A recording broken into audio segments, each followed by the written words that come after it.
All right, you guys. They're all stevia based. Yeah, Are you ready? Yep. Yep. Selena's, we'll just get it going as you get it going. We're doing the Instagram. I'm new with Instagram. I'm trying to figure it out, but Facebook I got. Okay. So thanks for coming, you guys. And then we're also broadcasting on Instagram and Facebook Live. You having trouble with that, Selena? You got it. Good. Okay. So today's workshop is balancing female hormones, but it's really about hormones in general. So hormones change throughout our life. You know, I've heard people say I'm going through the change of life. Well, it changes from the moment you're born to the moment you die.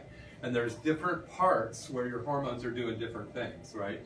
From adolescence to going into puberty, you know, the hormones are going all over the place. And then from 20 down, once you're 21, they start to go down the rest of your life, which is kind of crazy.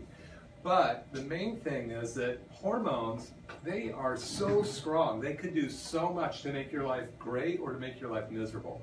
So what I want to really focus on today is how we can control our hormones and how we can take back our life by taking back our hormones. So I'm going to go through a few different things about that. So the hormone system, whether we're a man or a woman, it all starts in the brain. There's two little glands up in here that you may or may not have heard. One's called the hypothalamus and one's the pituitary. To make it real simple, the master gland would be like the manager of a baseball team. He tells the coach, win. Okay, your job is to win. Now the coach has 9 different players. He has a pitcher, a catcher, a first baseman, second baseman. Those are all the glands in your body. So you have your adrenal glands, your pancreas, your thyroid glands, all these different glands that the hypothalamus, the manager, and the coach, the pituitary gland, control. So if you have a catcher that keeps dropping the ball, you're either going to train him or get a new catcher. So if you have some adrenal glands that aren't able to give you the energy you need, you're not going to replace them, but you have to figure out how to train them better or to heal them. There's so many things these days that make our hormones not work right, and a lot of it has to do with the environment. Heavy metals that we get not only from our environment, from injections, from our teeth, from the food we eat, the air we breathe, but now we know we get a huge dose from mom. We get 4 generations back. Maybe your great-great-grandmother worked in a place where there was a lot of lead and she had heavy lead in her body. Well, that's going to be transmitted through her blood to her daughter, basically, who's going to transfer that to her daughter, who's your mother. Now we get a huge dose of heavy metals and 278 toxins through the placenta blood to us. And it's kind of a crapshoot. Each of us has our own little makeup, our DNA genetic makeup, and then we have an influx of toxins from birth that can affect it. Some people go through life, live to be 100, never on a medication, strong as heck, like my mother-in-law's 97, not on one med. She beat me in an arm wrestling match and outthink me anytime. You have other people, by the time they're 40 or 50, are miserable. They have mental fog, they're not doing well, and they're sick. They're on 20, 30, 40 medications. So what makes the difference here? That's what we're going to go into today. Okay, so basically you've got your brain and then all of your hormones, glands. Most of the common solution for hormone problems today is medication. You know, especially with women, only like 20, 30 years ago, by the time you were 40, the doctor would say, okay, you're now 40, it's time for you to start taking estrogen, female hormones. And it was Premarin, pregnant mare's urine, Premarin, with a component of something called progestin in it. Not progesterone, which is nature's progesterone, but man-made, that actually did opposite of what real progesterone is supposed to do. So this was given to everybody, whether you had high estrogen, low estrogen, they just gave you more estrogen. And now we know estrogen can be dangerous. Estrogen is kind of like fish. When it's fresh, it's awesome. When it's not fresh, it stinks. And estrogen is very dangerous for you when it's not the correct estrogen. Man-made estrogen is very dangerous.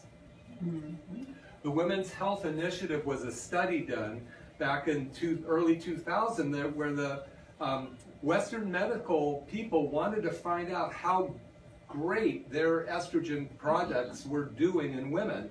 So they started a study to see how much better women did with estrogen. Well, the study was shut down early because of the risk of cancers that they found. They stopped the initiative study in 2002 because of the risks. It exceeded the benefits. 26% of the women in that study were getting breast cancer. So synthetic estrogen was promoting and producing breast cancer. They also had another study that didn't have any estrogen, or progesterone, was strictly estrogen, and they also stopped that due to an increase in strokes in women. I mean, men are the guys that are supposed to get strokes. So what they found about this, and this is historical, we're going to get into some new stuff in a minute, but what they found is that Premarin, pregnant mare's urine, was cancer causing, and they pulled it off the market. Well, guess what? Premarin's back on the market, but it has a black box label now. Meaning, we're going to warn you that this may cause cancer. It's like the Surgeon General's warning on cigarettes. It says estrogen has been reported to increase endometrial cancer. Bottom line, it says, on case control study, they found a 4.5 to 13.9 increase in cancer with estrogen users. So this is really important because this is the media. 4.5 and 13.9 times. Does that seem very high? Only 4.5 times. Well, what is that if you change it into percentage? Anybody know how to change times into percentage? Ding, ding, ding, ding, ding, ding, ding, ding, ding, ding. Where's your math class? It's going to be 450% to 1,390% greater chance of having cancer by taking Premarin. Why don't they write that on there?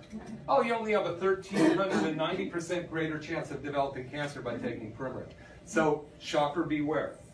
So anyway, we've got to have a different solution than what we have for balancing hormones. Despite all these facts, 38% of the women in the United States between 50 and 79 are still, or 74, are still taking these hormones, even though we know they cause cancer. You know, it's really a shame. I had a patient 20 years ago.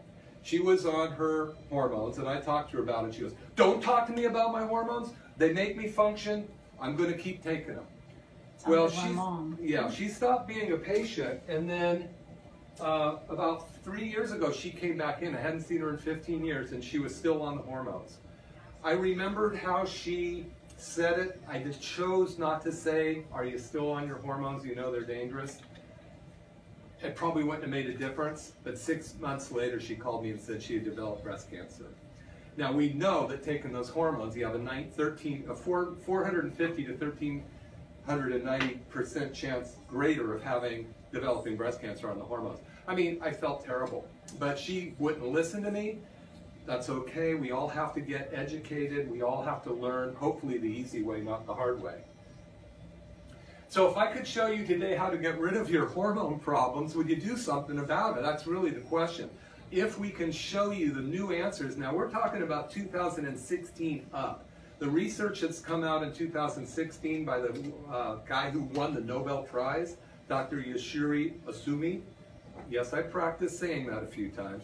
Dr. Yoshiro Osumi won the Nobel Prize for something called autophagy, which means autophagy, which means self-eating. It means your body will eat the weak and terrible cancer and dying cells first before it eats the good ones. And we'll go into that a little bit more. But this is some of the newer science that we need to be aware of. So these are some of the symptoms that people come into my office with or into anybody else's office. Overheating, fatigue, mood swings, headaches, migraines, bad breath, constipation, insomnia, muscle spasms, skin problems, and more. Let alone weight gain or weight resistance. What's weight loss resistance? It's actually almost a new diagnosis. My diagnosis is I have weight loss resistance. What's that mean? I have too much insulin in my body, I'm pre-diabetic, and I'm a sugar burner. I'm addicted to sugar. Carbohydrates and protein break down to sugar. Healthy fats break down to something called ketones. We'll talk about those more in a minute. as we got to stop this cycle. So your symptoms could be touted, oh, I spelled that in, I think that's Portuguese? I don't know, what is it when they use all these continents? Greek? I don't know. Misspelling. But you know, a lot of times you go to the medical doctor or a doctor, and even the natural doctors who aren't really up to the newer research, and they go, oh, it's an estrogen deficiency or problems progesterone or testosterone. You have low blood sugar, low thyroid, adrenal stress, your adrenals are shot, malnutrition, toxicity, endocrine imbalances, a malfunctioning nervous system. Yes, you probably have all of it. But do you treat each one like you're trying to bail out a boat without plugging the hole in the boat? We got to get to the cause of all these problems. And that's where the newest science takes us. So my question to you is, which doctor would you see? And I spelled it correctly, W-I-T-C-H. Which doctor should you see for all this? So if you go to an OBGYN, he might put on your list that you have headaches, anxiety, insomnia, digestive problems, fatigue, cramping, bloating, nausea, water retention, malaise, which is just feeling terrible, neck pain or lower back pain. They go, absolutely, it came to the right doctor. That's everything that hormone imbalance can have. Maybe you, by mistake, walk into a blood sugar doctor and you have the same symptoms. Headaches, I won't go through them, and they go, blood, you've got diabetes, you're pre-diabetic, you're exactly in the right place, you come to the right doctor. Maybe you find your way into a toxicologist because you live in Watsonville and you have headaches, anxiety. You know that lead poisoning and mercury poisoning, the first two symptoms are anxiety and depression. So how many children in our country right now, as well as adults, are being treated for anxiety and depression, knowing that 4 generations of lead and mercury are coming down through our parents? Do we ever check the toxicity of these kids to see if it might be a poison that they're ingesting that's causing them to be anxious, or do we just give them a psychotropic drug that can act like a chemical straitjacket and change the personality of these kids? So sometimes the young kids, what we do is we check mom. We go, I'm not going to be able to check the heavy metals on Junior here, so we need to test mom's heavy metal load. And we have a way of doing that that's safe, that's going to let us find out what could potentially be going on with a kid before we put them on medications. Let's try to get to the root of the problem. Maybe you're going to a psychiatrist. Well, if you go into a psychiatrist with all of those symptoms, they're going to say, you're in the right place. We need to give you all these chemical compounds that are going to make you not even know that you have pain. You know, I mean, it's really crazy. So whichever doctor you go to, if they're not getting to the cause of the problem, I don't care what you're going in with, okay? Today, the solution to almost every chronic disease out there and the cause of every chronic disease out there, top-end science around the globe says it has to do with cellular inflammation. The cell is what you have to fix. If you don't fix a cell, you won't get well. It's not a huge organ or a system. That might be the symptom, but you got to get down to the individual cell and pull the toxins, heavy metals, molds, and biochemicals out of the cell in order to get well. So Time Magazine, The Secret Killer, inflammation, new science, curing aging, autism, cancer, all has to do with inflammation in the body. So what do? Do you chase the symptoms? Never. I mean, maybe you have to help somebody feel better, but if you don't go after the cause of the problem, we're not going to ever get the country well. We have 4% of the world population in the United States. We take 70% of all the drugs made in the world. 70% of the prescription drugs, 4% take, and we're rated 50th in the world for health. That's a great system if you have stock in the pharmaceutical industry. If not, it's probably not the best thing for us to do.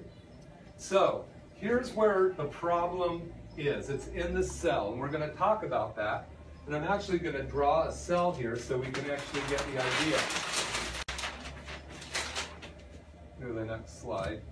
So our cells, each individual cell, of which we got 80 quadrillion of them or something like that, it has a cell wall which protects the cell. So if I draw the cell, now this cell wall is made up of healthy oils. It's made up of omega-6s, omega-3s, good healthy oils. And unless we have the trans fatty oils that we had a big talk about a few years ago, the cells are going to be unhealthy unless we get the right oils in. But all of the molds, the heavy metals, the biochemicals that we get from the stuff we put on our face, the stuff we ingest, the air we breathe, the clothes we wear, all of that stuff is going to cause these cell walls to become inflamed. When the cell walls become inflamed, nothing can get into the cell correctly, and nothing can get out of the cell correctly. So in our cell, there's this little organism called a mitochondria. You might have heard of it. It is Moss Landing in your cell. It's the power plant. It's what gives you energy. So the mitochondria, just like the carburetor in your car, when they had carburetors, gas doesn't go into the trunk or the back seat. It goes into the carburetor. Carburetor makes energy and pushes the car forward. So we've got to figure out how to get sugar into the cell to get into the mitochondria to make energy. That's as simple life is.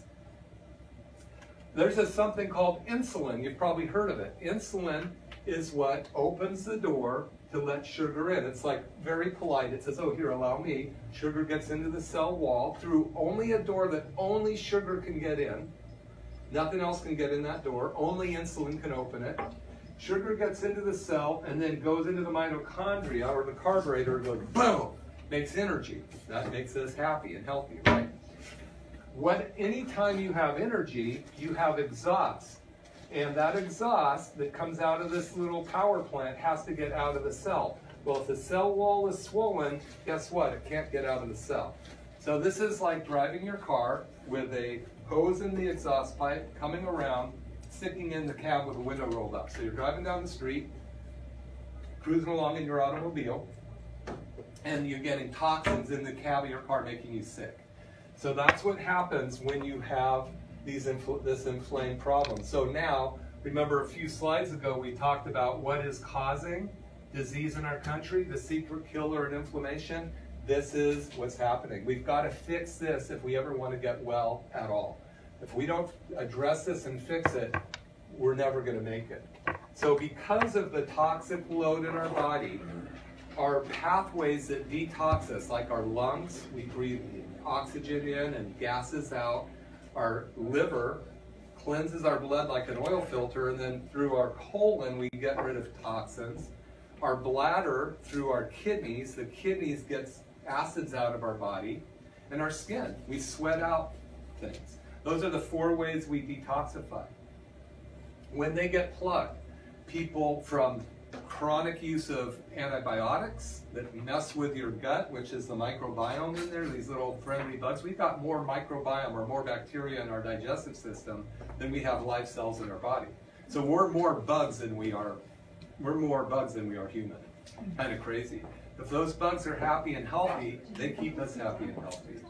When we take antibiotics and when we're under stress and when we eat bad food full of sugar and gluten and GMOs, it wipes out the good ones and bad ones grow. Those mess the hormone receptors, they mess with the hormone receptors in our gut, and they're going to throw our hormones off as well. So we're kind of going the whole circle, but talking about hormones, your body has to function well in order to make the hormones work well. Does that make sense? So when your cell walls are inflamed, your pancreas, which makes insulin, has to make more insulin to get that sugar in the cell because the cell wall becomes rusty, like a rusty sliding glass door. So where one insulin would be able to open it, now it's taken a bunch to open it. And so now you get something called hyperinsulinemia, too much insulin in the blood. Now insulin is a hormone. We're talking about balance and hormones. But because of the inflammation in the cell, your pancreas is asked to make so much more insulin just to open a door. Now we know what hyperinsulinemia means, too much hyperinsulinemia in the blood. Guess where that gets to? That blood circulates around our body and it goes through our brain every pass. Well, you get too much insulin in your brain and it's called diabetes type 3 or Alzheimer's. So Alzheimer's disease, another name for Alzheimer's disease is diabetes type 3. That means too much insulin. So if we have a problem with blood sugar and our pancreas has to make enough insulin and pretty soon it can't make it anymore, so the medical doctors gives you synthetic insulin. So now you've got this much insulin just to try to get one little piece of sugar into the cell to make energy. How much energy do you think it takes to get that one sugar in there to make energy? You're probably using up more energy to get the energy out of that one sugar molecule. It becomes diminishing returns. Not only that, if insulin can't get into the cell, do you think estrogen can get into the cell easily? Probably not, right? Do you think progesterone can get into the cell easily? Testosterone? How about thyroid hormone? You know that there's 30 million people in our country suffering from thyroid problem. Is it a thyroid problem, or is it that the cell wall's so plugged and polluted that the thyroid hormone can't get into the cell? So your thyroid gland's right here, right? So your brain, remember the manager and the pituitary gland and hypothalamus? They're saying, Duncan doesn't have enough energy, let's give him some more energy. So it sends a signal to my thyroid gland through a little hormone that comes down and it tells the thyroid gland, make more thyroid hormone. Well, it isn't that simple. So the hormone I make doesn't work. It's called T4, okay? So the thyroid gland puts out T4. It won't even get activated till it goes through the liver. It has to go to the liver to be converted to T3. Kind of crazy. Why did they make it so difficult? It's supposed to be keep it simple, soldier, right? So the problem is, if my cells are polluted, my liver, which is the #1 detox organ of my body, is probably polluted too. Pretty much guarantee it is. It has over 500 functions that we know of. One of them is detoxing. So if it's polluted, and I've already got trouble going to the bathroom, and I've got things like chronic fatigue syndrome, fibromyalgia, Crohn's disease, dysbiosis. Yeah, I mean, I can go on. You know, up until a year and a half, 2 years ago, there were 1,392 named diseases. 1,392. That's a lot of diseases, but guess what? Because they tried to make healthcare simpler in our country, they changed the codes. Now we have over 10,000 diagnoses. Just to make it easier, they decided to give us 10,000 diagnoses. Doesn't matter. The problem is the cell doesn't work right. It all comes down to the cell. That's what we got to understand.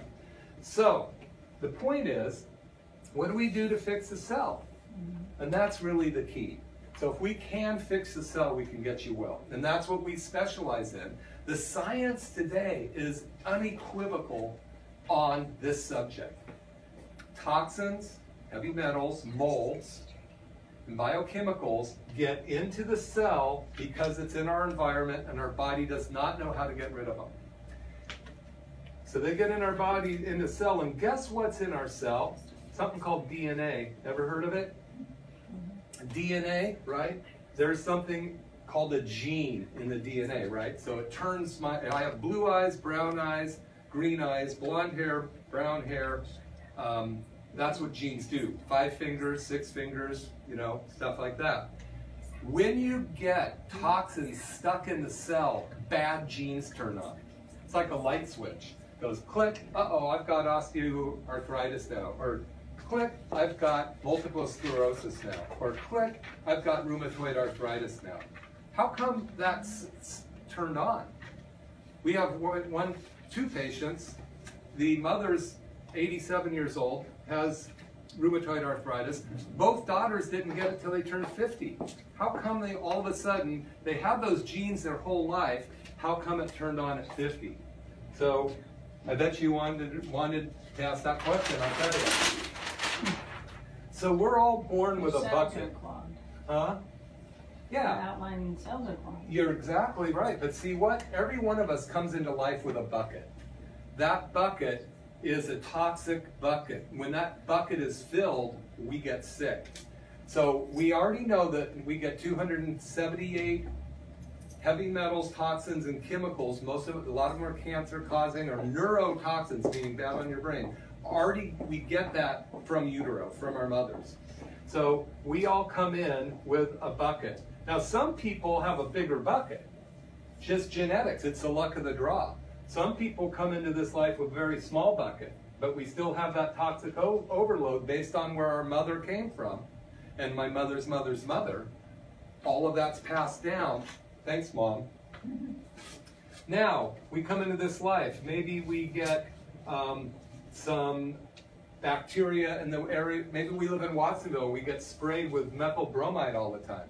Maybe we get different types of injections like flu shots that are filled with mercury and formaldehyde. Maybe we live in a place where we're eating terrible food full of chemicals. Maybe we've never even eaten an organic food in our life.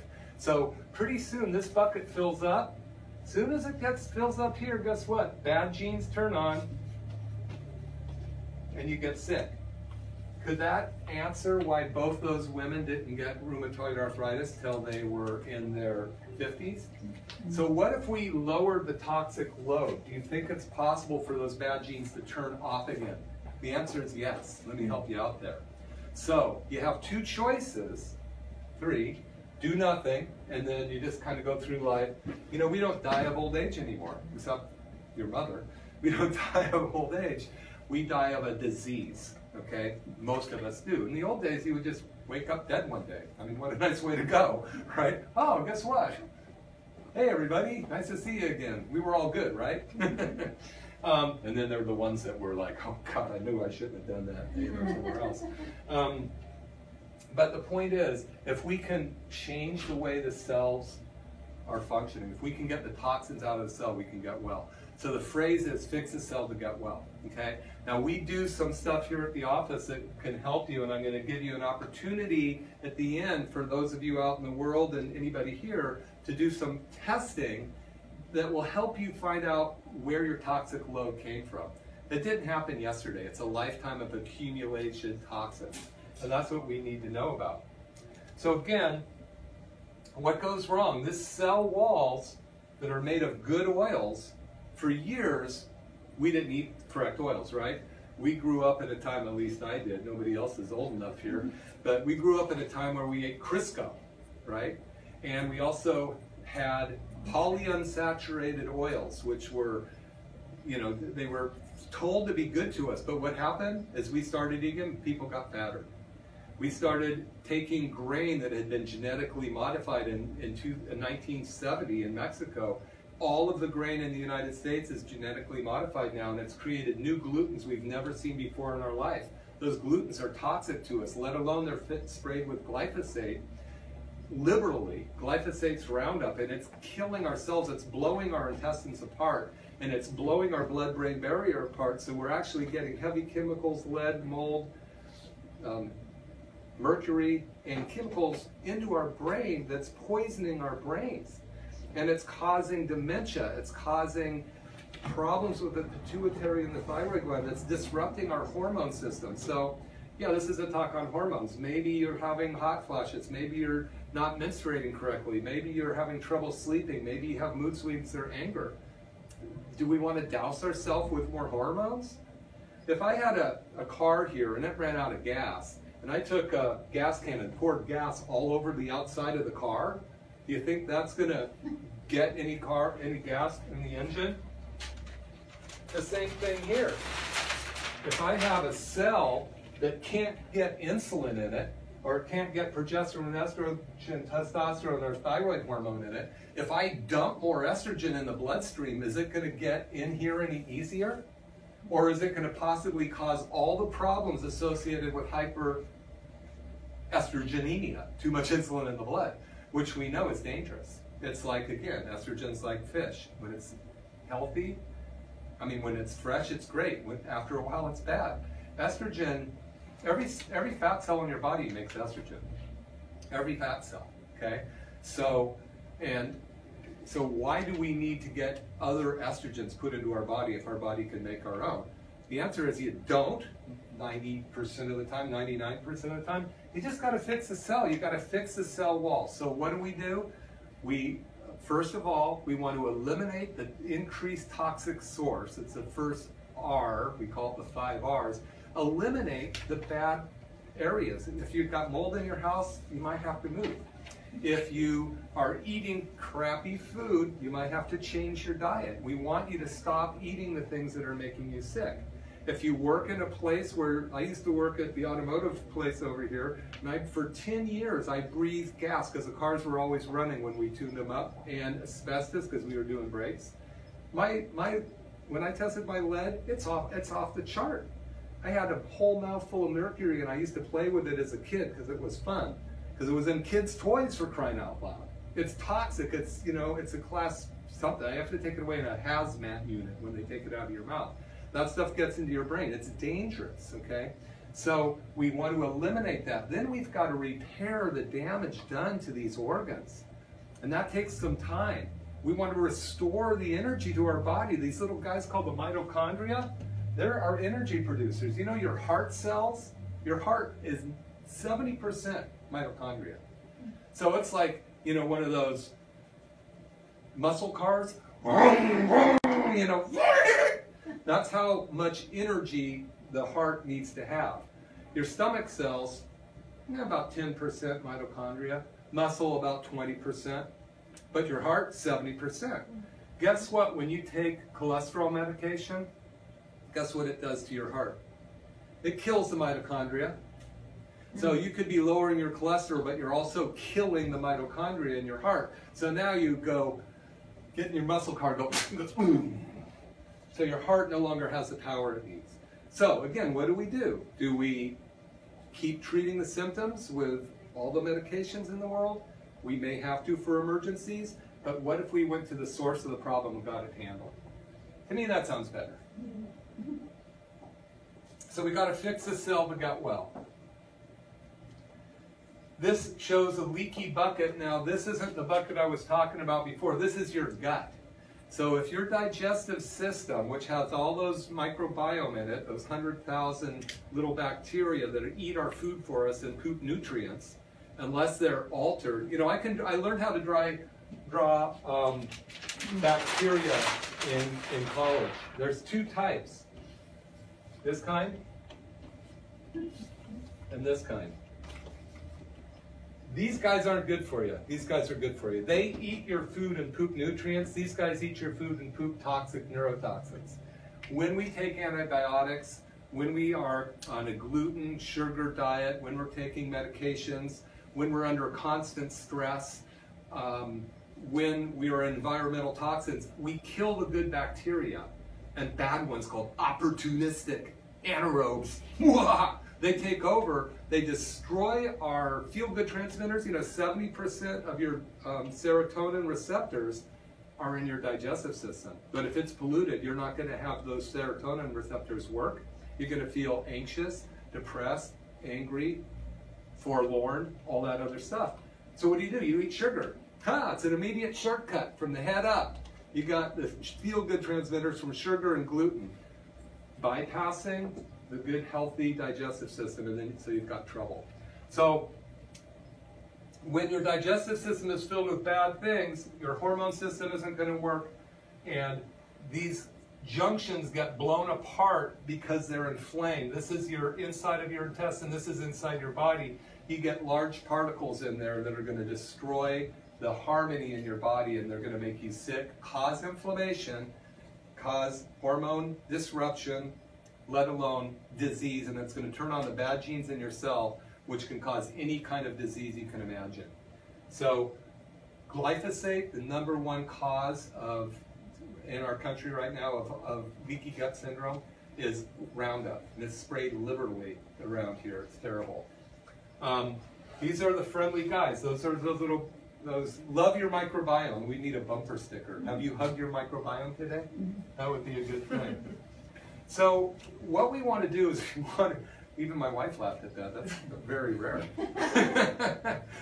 So what we want to do is we want to find out, is what I'm talking about affecting me or you, right? So the test we do is called a meta-oxy test. It looks for how oxidized your cell or your body is. It looks at how your body's dealing with toxins. We all have toxins.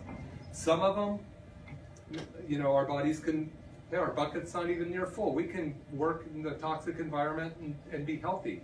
Other person looks at a toxin and they get sick. So, but this test, it's a urine test that we do. It's going to tell us how oxidative stress is affecting your body. You've probably heard that term around. Basically, if I went to a car sitting out in a field and I did this and my fingers were white with oxidized paint, that's what's happening to the cells, walls of your body when you are, when the toxins are taken over and destroying your body. So these break down, the oils out here break down by heavy metals, poisons, molds, and biochemicals in our body that can't be eliminated correctly. So if you're having trouble with energy, hormones, weight loss, mood swings, any of this stuff, I guarantee your body's not working as good as it can. If you've been on this planet for more than the day after conception, you've got heavy metals. We know that, thanks to Mom. So the best thing to do is get checked, because we can help you. We actually have the means to do that now. This is a test by a guy, the #1 mold expert in the world. Mold is terrible. In fact, in the Bible it says if you can't get mold out of your house, burn the house down. Don't even try to spray it with, everybody thinks you put Clorox on the mold and it kills it. It just bleaches it. Makes it turn white. It doesn't kill it. White vinegar is better than that. The people just use Clorox, and then they poison themselves with chlorine gas mixed with mold spores. Woohoo! Sounds like a pretty good combination. High school kids would love it if they knew about it. No, just kidding. But this test, the best way to test the brain for toxicity is through your eyes. It's the simplest way, through the optic nerve. So Dr. Shoemaker devised this test of looking at the way your body can perceive different contrasts. And based on the image and the pattern, he has determined through testing thousands and thousands of people whether you have mold exposure, heavy metal exposure, or chemical exposure, and how it's affecting the optic nerve. That already tells us how your brain's functioning. So those are two of the in-house tests we do. The other one's called the neurotoxic questionnaire that Carol can send out. And at the end, I'm going to put a website up here, or an email that you can just ask. You can email us and ask for the neurotoxic questionnaire. We'll send it to you. But here's the energy production, okay? So this is what we were talking about. It's going to take more energy for me to get a sugar into my cell than the energy itself is going to produce. It's like one of those cars that goes 3 miles a gallon. You put 50 bucks of gas in there and you go 30 feet. Well, what if you put 50 bucks of gas and you went 300 miles? That would be better. So we want to make sure that our body's efficient. So let's just look at a bank account. Let's say that this is how much money you made every week, and this is what your expense account was every week. So anybody known anybody that ever had that? They made this much money and they had to pay that much in bills? I knew one person once. Everybody else was doing great. But you can only go so long, and at one point, you got to pay those bills. You got to borrow. You borrow from your bank, from your house, from your mother, from your sister, whoever you can, right? But you got to pay that back. So in your body, when you aren't making enough energy, you're stealing from your organs. You're stealing from all of the vital parts of your body to give you enough energy to sustain your life today. And pretty soon your body shrivels up into next to nothing. Your immune system goes down. Your organs get weak. Look at an anorexic. An anorexic who stops eating, every single organ in their body dries up except their heart. If they were to die of anorexia, and I'm sorry that this occurs, the only organ that's still vital is their heart. It hasn't lost any. Why? Because the body knows it needs that heart to survive. So it's going to waste everything else except for the heart. The heart goes last. So what if we were making this much money every week and that was our expenses? Anybody know people like that? Everybody in America, right? That's your paycheck, that's your expenses. What do you do with that extra money? Go on vacation. No, pay back your debt. So as we get you healthier, your body's going to take this excess energy and go out and repair. In fact, one of the things we do is, in a multi-therapeutic approach to get you healthier, one of the things we do is we have you do what's called intermittent fasting and diet variation. What we know, the guy who won the 2016 Nobel Prize, Dr. Yoshimori Osumi, knows that the body is going to break down the bad, weak cells and make new ones. Something called stem cells is produced at this point when you're fasting. Stem cells are going to go repair the broken down parts of your body. So we don't need you breaking everything down. We need you producing so much good new stem cells that your body can be rebuilt. It's a fountain of youth, really, when you think about it. It's pretty awesome. So I hope that this made a little bit of sense to you and gave you a little bit of food for thought, hopefully not full of sugar and gluten, but healthy food. And the one thing I really didn't go into, and just to end on this, is a ketogenic diet. You've heard a lot about the ketones. Ketones are what fat breaks down into. Good, healthy fats burn ketones. Your brain loves to burn ketones. Cancer cannot live on a ketone. It can only burn sugar. So if you have if we're sugar burners like we are in the United States, we know that sugar burners, which is all of the carbohydrates and protein, breaks down to sugar, and it's causing inflammation because sugar burns like a smoky fireplace, and ketones burn like a nice clean gas stove. Which do you want in your house? Filled with smoke or clean? So we need to teach you how to become fat burners and get away from the harmful carbohydrates. But there's a trick to it. You can't just go on the ketogenic diet and expect to get anywhere. There's a lot of other people have immediate success, but in about a month they flatten out. It doesn't work. Just like every diet in the world you've ever been on. It works for a month or two, then you stop losing weight. There's a reason why, and we can help you with that. So anyway, for all of you out there, I appreciate you who have tuned in out there. info@McCollumFamilyChiropractic.com. And if you go to info@McCollumFamilyChiropractic.com and put a message, I want the neurotoxic questionnaire, just put NTQ in there, we'll send it to you. You can also join my group called Health Rebels on Facebook. It's a closed group. If you just go to there and say join, then we'll have you come in, and we put out a lot of great information on it. So anyway, thank you for coming, and thank you for tuning in out there. And I really appreciate it. We're going to be doing these workshops a lot, so stay tuned. Thanks. Okay.